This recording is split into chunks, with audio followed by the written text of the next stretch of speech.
सामने ऑनलाइन आवेदन करने का ये ऑफिशियल पोर्टल ओपन हो जाएगा। गाइस, यहाँ पर अगर आपने पहले से रजिस्ट्रेशन कर रखा है तो आपको यहाँ पर लॉगिन की ये टैब दी गई है। आपको लॉगिन करके अपना फॉर्म अप्लाई कर लेना है। अगर आपने इस पोर्टल के थ्रू किसी भी भर्ती के लिए पहले अप्लाई किया होगा तो यहाँ पर आपका रजिस्ट्रेशन मेक श्योर हुआ होगा, तो आपको लॉगिन करना है और अपना फॉर्म अप्लाई कर लेना है। जैसे ही आप लॉगिन की टैब पर क्लिक करेंगे आपके सामने ये पॉपअप शो होगा। अब आप लॉगिन करने के लिए भी आपके पास दो ऑप्शन है। आप आधार के थ्रू लॉगिन कर सकते हो या फिर अपने आरआरबी अकाउंट के थ्रू यहाँ पर लॉगिन कर सकते हो। इनमें अगर आप login with Aadhaar option select करते हैं तो फिर यहाँ पर आपको अपना फ़ोन नंबर एंटर करना है, फिर जनरेट आधार ओटीपी ऑप्शन पर क्लिक करना है।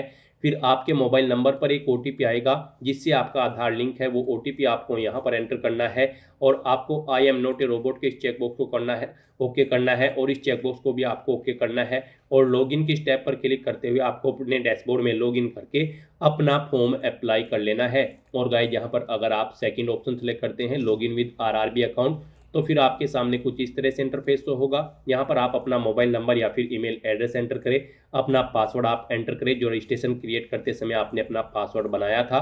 I am not a robot के इस ऑप्शन पर क्लिक करें और उसके बाद लॉगिन की टैब पर क्लिक करते हुए आप अपने डैशबोर्ड में लॉगिन करके अपना फॉर्म अप्लाई कर लें। और गाइड, अगर आप यहाँ पर आरआरबी के इस पोर्टल के थ्रू फर्स्ट टाइम अप्लाई करने जा रहे हो किसी भी भर्ती के लिए, तो सबसे पहले यहाँ पर आपको अपना अकाउंट क्रिएट करना होगा। उसके लिए आपको यहाँ पर टॉप पर ही क्रिएट एन अकाउंट की ये टैब दी गई है, आप इस पर क्लिक करें। आपके सामने यहाँ पर कुछ इस तरह से इंटरफेस शो होगा। यहाँ पर आपको ये नोटिस दे दिया गया है, अगर आपने 2024 या फिर 25 में रजिस्ट्रेशन कर रखा है तो यहाँ पर अब आपको दोबारा से रजिस्ट्रेशन करने की जरूरत नहीं है। और अगर आपने रजिस्ट्रेशन नहीं कर रखा है तो आप इसे कट करेंगे और यहाँ पर अपना रजिस्ट्रेशन कंप्लीट कर लेंगे। सबसे पहले यहाँ पर आपको अपनी नेशनलिटी सेलेक्ट करनी है। उसके बाद यहाँ पर आपको अपनी पर्सनल इंफॉर्मेशन देनी है।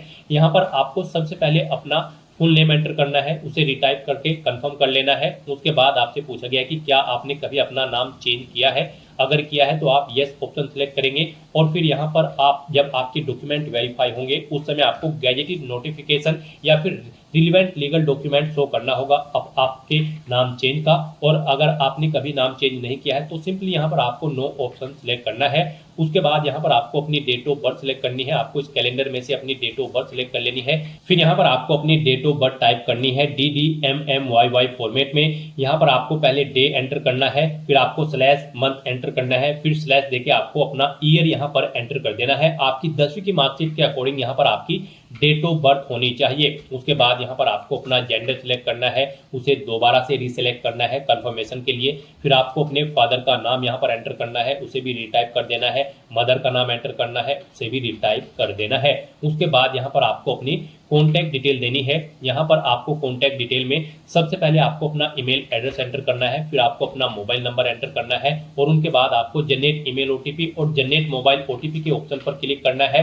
उसके बाद आपके ईमेल एड्रेस और मोबाइल नंबर पर 6 डिजिट के 2 ओटीपी आएंगे। वो ओटीपी आपको यहाँ पर एंटर करके अपना मोबाइल नंबर और ईमेल आईडी को वेरीफाई कर लेना है। उसके बाद गाइड यहाँ पर आपको अपना वेरिफिकेशन करना है। वेरिफिकेशन के लिए यहाँ पर आपके पास 3 ऑप्शन है। आप यहाँ पर डिजी लॉकर के थ्रू अपना वेरिफिकेशन कर सकते हैं या फिर गाइड यहाँ पर आप आधार कार्ड के थ्रू अपना वेरिफिकेशन कर सकते हैं या फिर आपके पास अगर आधार भी नहीं है तो उसके थ्रू भी आप यहाँ पर अपना वेरिफिकेशन कर सकते हैं अपने पैन नंबर की डिटेल प्रोवाइड कराते हुए। तो यहाँ पर हम आपको तीनों ऑप्शंस के बारे में बताएंगे 1 बाय 1 करके। तो यहाँ पर अगर आप ऑप्शन सेलेक्ट करते हैं वेरिफिकेशन थ्रू डिजी लॉकर, तो आपको यहाँ पर वेरिफिकेशन थ्रू डिजी लॉकर के इस ऑप्शन पर क्लिक करना है। फिर यहाँ पर आपको आई कंफर्म के चेकबॉक्स को ओके करना है और उसके बाद गाइड आपको वेरीफाई के इस ऑप्शन पर क्लिक कर देना है।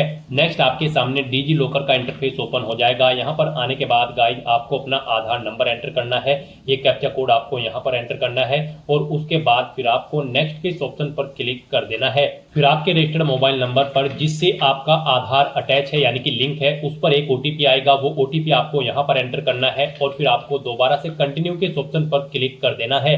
नेक्स्ट यहाँ पर आपको अपना 6 डिजिट का डिजी लॉकर का सिक्योरिटी पिन एंटर करना है और अगर आप भूल चुके हो तो यहाँ पर आप फॉरगेट सिक्योरिटी पिन के ऑप्शन पर क्लिक करें और अपना सिक्योरिटी पिन यहाँ पर गेट कर ले। गाइड यहाँ पर अगर आपने रजिस्ट्रेशन कर रखा है तो आपको यहाँ पर अपना 6 डिजिट का डिजी लॉकर का सिक्योरिटी पिन एंटर करना है और अगर आपने रजिस्ट्रेशन नहीं कर रखा है तो आपको डिजी लॉकर की वेबसाइट को ओपन कर लेना है और वहां पर अपना अकाउंट आपको रजिस्टर कर लेना है, अकाउंट क्रिएट कर लेना है। इस तरह से अपना पिन यहाँ पर एंटर करने के बाद फिर आपको कंटिन्यू के ऑप्शन पर ही क्लिक करना है। नेक्स्ट आपके सामने आपका डिजी लॉकर अकाउंट कुछ इस तरह से शो होगा। अब यहाँ पर आने के बाद गाइज आपको अलाउ के इस ऑप्शन पर क्लिक करना है।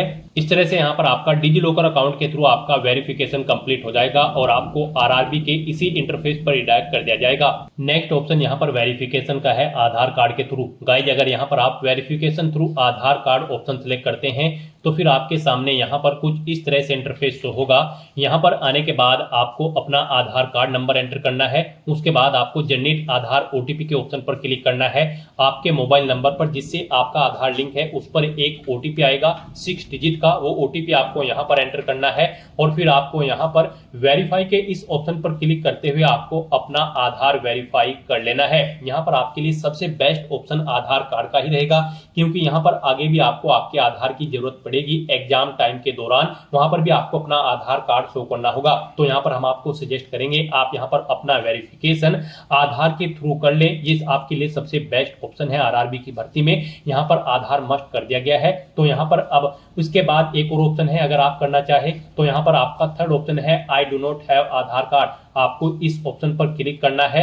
उसके बाद गाइड आपके सामने कुछ ये पॉपअप शो होगा। यहाँ पर आपको दोबारा से I do not have Aadhaar card के ऑप्शन पर क्लिक करना है। उसके बाद यहाँ पर आपके सामने कुछ इस तरह से इंटरफेस शो होगा।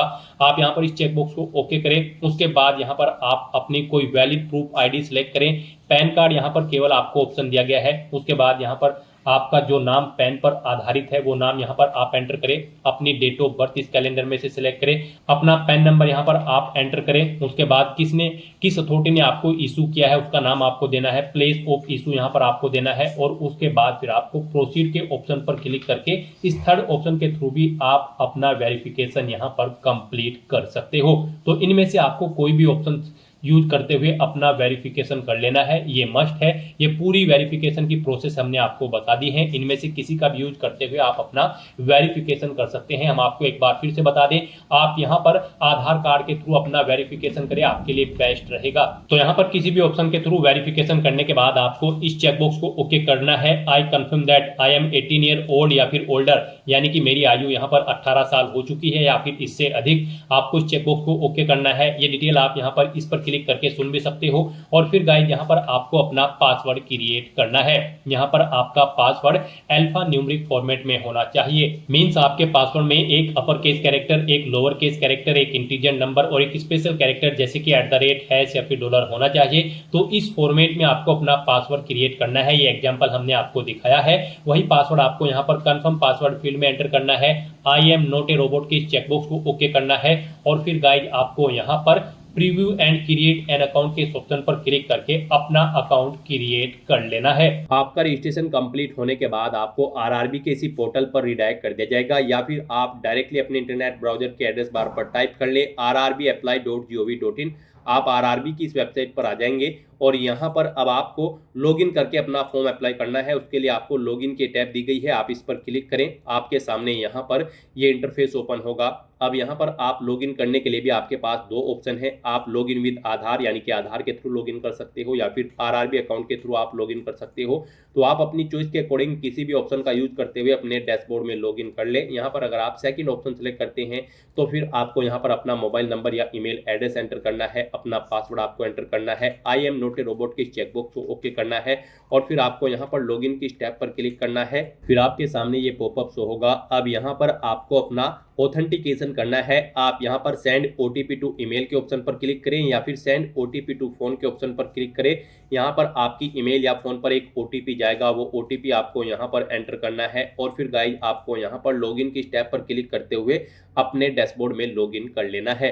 फिर आपके सामने कुछ जनरल इंस्ट्रक्शंस तो होंगे, आपको इन्हें केयरफुली रीड आउट करना है और अपना फॉर्म अप्लाई करने के लिए आपको यहाँ पर ऑनलाइन एप्लीकेशन की स्टेप पर क्लिक करना है या फिर आपको यहाँ पर ये एक सेकंड ऑनलाइन एप्लीकेशन की टैब दी गई है, आपको इस पर क्लिक करना है। नेक्स्ट आपके सामने कुछ इस तरह से इंटरफेस होगा। अब गाइज आपको यहाँ पर CN 7/2025 for non technical popular categories under graduate post का ये सेक्शन मिलेगा। यहाँ पर आपको अप्लाई करने के लिए सबसे पहले अपना बोर्ड सेलेक्ट करना है, आप जिस भी बोर्ड के लिए अप्लाई करना चाहते हैं। फिर आपको इन दोनों चेक बॉक्सेस को ओके करना है और उसके बाद गाइस फिर आपको नेक्स्ट के इस ऑप्शन पर क्लिक करना है। फिर आपके सामने कुछ इस तरह से इंटरफेस शो होगा। अब यहाँ पर आपको अपनी पर्सनल डिटेल देनी है। कुछ डिटेल यहाँ पर आपको ऑटोमेटिकली फिर मिल जाएगी जो आपने रजिस्ट्रेशन टाइम पे प्रोवाइड कराई थी। और गाइस यहाँ पर आपको इन 5 स्टेप्स को कंप्लीट करते हुए अपना फॉर्म अप्लाई करना है। सबसे पहले आपको अपनी पर्सनल डिटेल देनी है, फिर कुछ और अन्य डिटेल देनी है, फिर आपको अपनी क्वालिफिकेशन की डिटेल देनी है, उसके बाद आपको अपना फोटो और डॉक्यूमेंट्स अपलोड करने हैं और फिर आपको यहाँ पर पोस्ट प्रेफरेंस देते हुए प्रीव्यू चेकआउट करते हुए अपना फॉर्म सबमिट कर देना है। तो इन स्टेप्स को आपको कंप्लीट करते हुए यहाँ पर अपना फॉर्म अप्लाई करना है। सबसे पहले यहाँ पर आपको अपनी पर्सनल डिटेल देनी है। उसमें गाइड यहाँ पर आपको अपना मैरिटल स्टेटस सेलेक्ट करना है, फिर आपको अपना रिलीजन सेलेक्ट कर लेना है, उसके बाद आपको अपनी मातृभाषा यहाँ पर सेलेक्ट कर लेनी है। फिर यहाँ पर आपको यहाँ बताना है कि आप किस लैंग्वेज में अपना एग्जाम पेपर चाहते हैं। यहाँ पर आप अपने एग्जाम पेपर का मीडियम सेलेक्ट करें। उसके बाद आपकी बॉडी पर कहीं कोई कट या तिल का निशान है तो उस पैलेस का नाम यहाँ पर आप एंटर कर दें। 2 पैलेस के नाम यहाँ पर आपको देने हैं, नहीं है तो यहाँ पर आप नो मार्क एंटर कर सकते हैं। फिर यहाँ पर आपको अपनी कम्युनिटी की डिटेल प्रोवाइड करनी है। यहाँ पर आप अपनी कैटेगरी सेलेक्ट करें। अगर आप रिजर्व कैटेगरी से बिलोंग करते हैं तो यहाँ पर आपको अपनी कास्ट का नाम एंटर करना है, अपना कास्ट सर्टिफिकेट का नंबर देना है, आपको किसने इशू कराया है आपका कास्ट सर्टिफिकेट, उस डेजिग्नेशन का नाम आपको यहाँ पर सेलेक्ट कर लेना है। फिर गाइस यहाँ पर आपको अपना स्टेट सेलेक्ट करना है, जिस स्टेट का आपके पास कास्ट सर्टिफिकेट है, कब आपको इशू हुआ है वो डेट आपको सेलेक्ट करनी है। फिर आपसे पूछा गया है कि क्या आप फ्री ट्रेवल पास चाहते हैं, अगर चाहते हैं तो यस करें। उसके बाद यहाँ पर आप अपनी नियरेस्ट रेलवे स्टेशन का नाम दें और यहाँ पर फिर आपको अपना कास्ट सर्टिफिकेट अपलोड करना है। आपका ये सर्टिफिकेट यहाँ पर 400 KB से कम होना चाहिए, PDF फॉर्मेट में आपकी फाइल होनी चाहिए। उसके लिए आपको यहाँ पर अपलोड डॉक्यूमेंट के ऑप्शन पर क्लिक करना है, फाइल को सिलेक्ट कर लेना है और अपना कास्ट सर्टिफिकेट फिर यहाँ पर आपको अपलोड कर देना है। फिर गाइस यहाँ पर आपको अपने एड्रेस की डिटेल प्रोवाइड करनी है।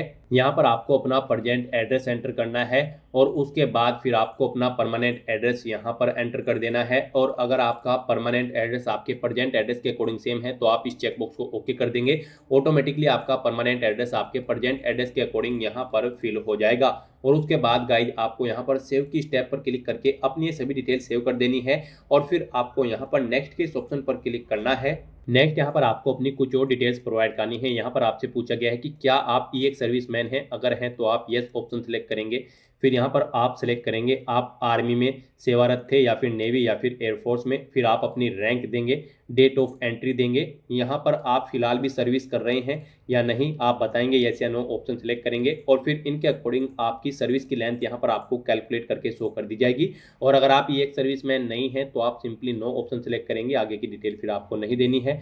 उसके बाद आपसे पूछा गया है कि क्या आप यहाँ पर PWBD कैंडिडेट हैं, अगर हैं तो आप यस ऑप्शन सेलेक्ट करेंगे और फिर आप अपनी डिसेबिलिटी कैटेगरी सेलेक्ट करेंगे, सब डिसेबिलिटी कैटेगरी सेलेक्ट करेंगे, परसेंटेज देंगे अपनी डिसेबिलिटी की, PWBD सर्टिफिकेट नंबर यहाँ पर आप देंगे, कब वो आपको इशू हुआ है उसकी डेट आप सेलेक्ट करेंगे, UDID नंबर आप देंगे। और अगर आप PWBD कैंडिडेट नहीं है तो आप सिंपली यहाँ पर नो ऑप्शन सेलेक्ट करें, आगे की डिटेल फिर आपको नहीं देनी होगी। और गाइज अगर आप PWBD कैंडिडेट हैं फिर आपसे पूछा गया है कि क्या आपको स्क्राइब की जरूरत पड़ेगी, यहाँ पर आप यस या नो अपने अकॉर्डिंग ऑप्शन सेलेक्ट करेंगे। यस ऑप्शन अगर आप सेलेक्ट करते हैं तो फिर आप I understand and I agree के ऑप्शन पर क्लिक करेंगे और फिर यहाँ पर आप बताएं यस ऑप्शन आप सेलेक्ट करें कि आपको यहाँ पर स्क्राइब की जरूरत पड़ेगी।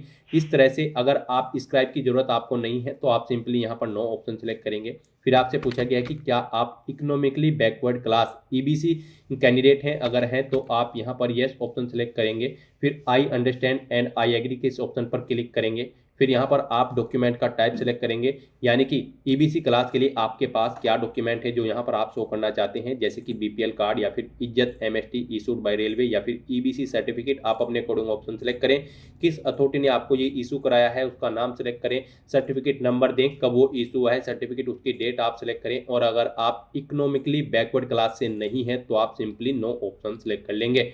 फिर आपसे पूछा गया है कि क्या आपने रेलवे में सर्विस की है, अगर की है तो आप यस करेंगे। और फिर यहाँ पर आपसे पूछा गया कि क्या आपके पास NOC है कंट्रोलिंग ऑफिसर की, अगर है तो आप यस करेंगे। और फिर यहाँ पर आप अपनी कैटेगरी सेलेक्ट करेंगे, जिस कैटेगरी में आप कार्यरत थे, फिर प्लेस ऑफ वर्किंग देंगे, जोन या फिर यूनिट आप सेलेक्ट करेंगे। और अगर आप कार्यरत नहीं थे, रेलवे में आपने सेवा नहीं की है तो आप सिंपली नो ऑप्शन सेलेक्ट करेंगे।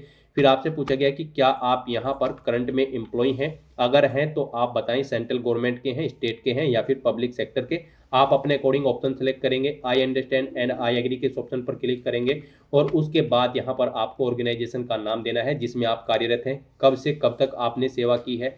यहाँ पर आप डेट सेलेक्ट करेंगे जब से आपने सेवा स्टार्ट की है।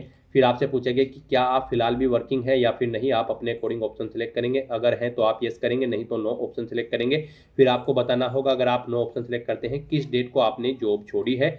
इस तरह से यहाँ पर आपको अपनी करंट एम्प्लॉयमेंट की डिटेल दे देनी है। और गाइस यहाँ पर अगर आप एम्प्लॉय नहीं है तो आप सिंपली यहाँ पर नॉट एप्लीकेबल ऑप्शन सेलेक्ट करेंगे। फिर आपको इस पेज को नीचे स्क्रॉल डाउन करना है और अपनी बैंक डिटेल यहाँ पर आपको प्रोवाइड करनी है। फीस रिफंड के लिए यहाँ पर आपको बैंक अकाउंट होल्डर का नाम देना है। फिर यहाँ पर आपको अपना अकाउंट नंबर देना है। फिर यहाँ पर आपको अपना अकाउंट नंबर एक बार फिर से एंटर करके उसे कंफर्म कर लेना है। बैंक का आईएफएससी कोड यहाँ पर आपको एंटर करना है, कंफर्म के इस ऑप्शन पर क्लिक करना है। इसके अकॉर्डिंग यहाँ पर आपके बैंक का नाम और एड्रेस ऑटोमेटिकली फैच करके शो कर दिया जाएगा। इस तरह से अपनी बैंक डिटेल प्रोवाइड करने के बाद फिर गाइज आपको सेव के इस ऑप्शन पर क्लिक करके अपनी ये डिटेल सेव कर देनी है और फिर आपको नेक्स्ट के इस ऑप्शन पर क्लिक करना है।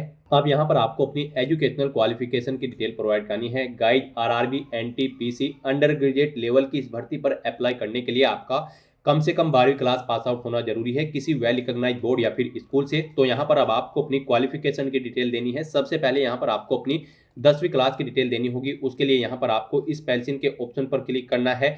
फिर आपके सामने यहाँ पर कुछ इस तरह से इंटरफेस होगा। यहाँ पर आप अपना स्टेट सेलेक्ट करें जिससे आपने अपनी 10वीं क्लास पास आउट की है। अपना डिस्ट्रिक्ट आप सेलेक्ट करें, बोर्ड का नाम यहाँ पर दें जिससे आपने अपनी 10वीं क्लास पास आउट की है। पासिंग डेट यहाँ पर आप इस ऑप्शन पर क्लिक करके सेलेक्ट करें, अपना 10वीं का रोल नंबर एंटर करें और यहाँ पर आप अपने 10वीं क्लास के सर्टिफिकेट का सीरियल नंबर एंटर कर दें और फिर उसके बाद आप अपडेट के ऑप्शन पर क्लिक करके या फिर ऐड के ऑप्शन पर क्लिक करके अपनी 10वीं की क्लास की डिटेल यहाँ पर आप ऐड कर दें। इस तरह से यहाँ पर आपकी 10वीं क्लास की डिटेल सक्सेसफुली ऐड हो जाएगी। फिर गाइज यहाँ पर आपको अपनी 12वीं क्लास की डिटेल प्रोवाइड करनी है। आपको यहाँ पर क्वालिफिकेशन के सेक्शन में 12th या फिर +2 स्टेज और इट्स इक्विवेलेंट ऑप्शन सेलेक्ट करना है और अपनी 12वीं क्लास की डिटेल प्रोवाइड करनी है। यहाँ पर आपको अपनी डिसिप्लिन सेलेक्ट करनी है। उसके बाद यहाँ पर आपको अपना स्टेट सेलेक्ट करना है, जिस स्टेट से आपने अपनी 12वीं क्लास पास आउट की है। अपना डिस्ट्रिक्ट आपको यहाँ पर सेलेक्ट कर लेना है। फिर आपको बोर्ड का नाम देना है जिससे आपने अपनी 12वीं क्लास पास आउट की है। कब पास आउट की है वो डेट आपको सेलेक्ट कर लेनी है। कितने % मार्क्स आपने ऑब्टेन किए हैं, अपनी परसेंटेज यहाँ पर आपको देनी है। फिर यहाँ पर आपसे पूछा गया है कि क्या आपको कंप्यूटर पर टाइपिंग की नॉलेज है, प्रोफिशिएंसी है हिंदी और इंग्लिश लैंग्वेज में। अगर है तो आप यस करें, नहीं तो नो ऑप्शन सेलेक्ट करें। उसके बाद गाइड यहाँ पर आपको ऐड के इस ऑप्शन पर क्लिक करके अपनी 12वीं क्लास की डिटेल भी ऐड कर देनी है। इस तरह से यहाँ पर आपकी 12वीं क्लास की डिटेल भी सक्सेसफुली ऐड हो जाएगी। उसके बाद गाइड अगर आपने यहाँ पर ग्रेजुएशन कर रखी है तो आप बैचलर डिग्री ऑप्शन सेलेक्ट करेंगे और अपनी ग्रेजुएशन की डिटेल आप यहाँ पर दे सकते हैं। नहीं देना चाहते हैं या फिर अगर आपने 12वीं से ऊपर कोई क्वालिफिकेशन नहीं कर रखी है तो बस यहाँ पर गाइड अब आपको नेक्स्ट के इस ऑप्शन पर क्लिक करना है। नेक्स्ट यहाँ पर आपको अपना फोटो और सिग्नेचर अपलोड करने हैं। यहाँ पर आपको फोटो कैप्चर करने के लिए 2 ऑप्शन दिए गए हैं। आप यहाँ पर डायरेक्टली कैप्चर लाइव इमेज के ऑप्शन पर क्लिक करें, अपने वेब कैमरा के थ्रू अपना लाइव फोटो कैप्चर कर लें, या फिर आप यहाँ पर capture live image from mobile के ऑप्शन पर क्लिक करें। आपके सामने यहाँ पर एक QR कोड शो होगा। इस QR कोड को आप अपने मोबाइल फोन से स्कैन करें। अपने मोबाइल फोन में आपने जो भी यहाँ पर QR कोड स्कैनर इंस्टॉल किया हुआ है उसके थ्रू आप इसे स्कैन करें। उसके बाद आपके मोबाइल फोन में आपको अपना RRB का अकाउंट लॉगिन करना होगा। अपने लॉगिन की डिटेल प्रोवाइड करते हुए आपको अपने डैशबोर्ड में लॉगिन कर लेना है और फिर वहां से आपको अपना फोटो लाइव कैप्चर करना है। फोटो कैप्चर करते समय आपको अपना फेस सर्कल में प्रॉपर वे में लाना है और अपनी आंखों को 2 या 3 बार ब्लिंक करना है। उसके बाद यहाँ पर आपका लाइव फोटो कैप्चर हो जाएगा आपके मोबाइल फोन से। यहाँ पर फोटो कैप्चर करते समय आपको कुछ जनरल इंस्ट्रक्शंस दिए गए हैं, आपको इन्हें रीड आउट कर लेना है। फोटो कैप्चर करते समय आपको सफेद कपड़े नहीं पहनने हैं और जिस स्थान पर आप अपना फोटो कैप्चर करेंगे वहां पर प्रॉपर वे में लाइट होनी चाहिए और प्लेन बैकग्राउंड उस स्थान का होना चाहिए। और यहाँ पर आपको बिल्कुल सीधा कैमरे की तरफ देखना है और आपको यहाँ पर फोटो कैप्चर करते समय अपने सर पर कोई टोपी या फिर कैप नहीं पहननी है, ना आपको अपने चेहरे पर कोई मास्क लगाना है और ना ही आपको अपने आंखों पर कोई चश्मा यहाँ पर पहनना है। तो यहाँ पर आपको कुछ इन इंस्ट्रक्शंस को ध्यान में रखते हुए अपना लाइव फोटो कैप्चर कर लेना है। दोस्तों, मोबाइल से लाइव फोटो कैप्चर करने के लिए सबसे पहले आपको अपने फोन में QR code scanner application open करनी होगी। उसके बाद में आपको ये बार कोड यहाँ पर स्कैन कर लेना होगा। उसके बाद में आपको इस लिंक पर क्लिक करना होगा। उसके बाद यहाँ पर आने के बाद में आपको RRB अकाउंट के अंतर्गत अपने डैशबोर्ड में लॉगिन करना होगा। लॉगिन करने के लिए आप आधार से लॉगिन कर सकते हो या फिर आरआरबी अकाउंट के थ्रू लॉगिन कर सकते हो। जैसे कि हम आपको आरआरबी अकाउंट के थ्रू लॉगिन करके दिखा रहे हैं। सबसे पहले आपको यहाँ पर अपना ईमेल एड्रेस एंटर करना होगा, पासवर्ड आपको एंटर करना होगा और इस चेक बॉक्स को ओके करना होगा और यहाँ पर लॉगिन की स्टेप पर क्लिक करके अपने डैशबोर्ड में लॉगिन कर लेना होगा। लॉगिन करने के लिए आपको ईमेल आईडी या फिर मोबाइल फोन पर एक ओटीपी सेंड करना होगा। उसके लिए आपको यहाँ पर इस लिंक पर क्लिक करना होगा। ओटीपी एंटर करने के बाद में आपको लॉगिन की स्टेप पर क्लिक करना होगा। लॉगिन करने के बाद में आपके सामने कुछ इस तरह से इंटरफेस ओपन हो जाएगा। यहाँ पर आकर आपको इस पेज को स्क्रॉल डाउन करना होगा और यहाँ पर आप देख सकते हो capture live image. Live photo capture करने के लिए आपको इस टैब पर क्लिक करना होगा और अपना लाइव फोटो कैप्चर कर लेना होगा। फोटो कैप्चर करने के लिए आपको अपना फेस इस सर्कल के अंतर्गत लाना होगा और अपनी आंखों को यहाँ पर ब्लिंक करना होगा वेरिफिकेशन के लिए और उसके बाद में कैप्चर के इस टैब पर क्लिक करके अपना लाइव फोटो कैप्चर कर लेना होगा। तो इस तरह से आपका लाइव फोटो कैप्चर हो जाएगा और उसके बाद में आपको सेव की टैब पर क्लिक करके अपना लाइव फोटो जो आपने कैप्चर किया है उसको सेव कर देना होगा। उसके बाद गाइस यहाँ पर आपको अपने सिग्नेचर अपलोड करने हैं। सिग्नेचर यहाँ पर आपके जेपीजी या फिर जेपीईजी फॉर्मेट में होने चाहिए। सिग्नेचर की विड्थ आपकी 140 पिक्सल होनी चाहिए, हाइट 60 पिक्सल होनी चाहिए। सिग्नेचर यहाँ पर आपको एक ब्लैंक इंक पेन से व्हाइट पेपर पर करने हैं।